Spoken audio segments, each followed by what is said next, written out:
ఈరోజు టాపిక్లో అందరము సెల్లు వాడుతున్నారు, పిల్లల నుండి పెద్దల వరకు.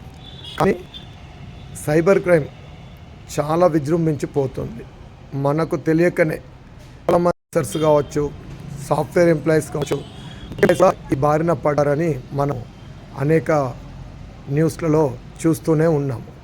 మరి వాళ్ళు ఏ విధంగా సైబర్ క్రైమ్ బలి అవుతున్నారు అంటే రకాలుగా ద్వారా క్యూఆర్ కోడ్ అవ్వచ్చు, లేకుంటే గవర్నమెంట్ స్కీమ్ లాగా వాళ్ళు చేసి ఎన్రోల్ చేసుకోండి, ఏపీకి వెళ్ళని చెప్పడం, లింకులు పంపడము, లేకుంటే మీకు ఒక లింక్ మీ ఫొటోస్ అని, లేకుంటే పార్ట్ టైం జాబ్స్ అని, ఇలా చాలా అంటే మనము డైలీ ఉన్న టైంలో రకరకాల వీడియో కాల్స్ ద్వారా కూడా ఈ విధంగా సైబర్ క్రైమ్ బారిన పడుతున్నాము.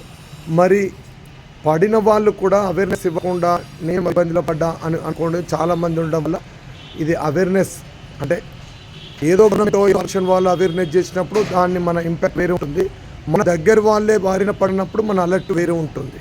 సో ఇది ఒకటే.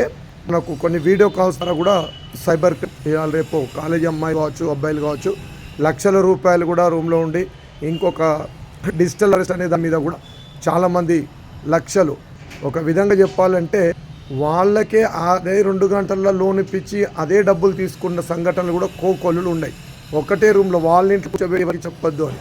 అంటే ఎంత దారుణమో చూడండి. ఒక బీటెక్ స్టూడెంట్ బలి అయిపోతున్నారంటే మనము తెలియకుండానే అలాంటి సిచ్యువేషన్లోకి వెళ్ళిపోతున్నాం. కాబట్టి ప్రతి క్షణము మనం అలర్ట్ ఉండాలి.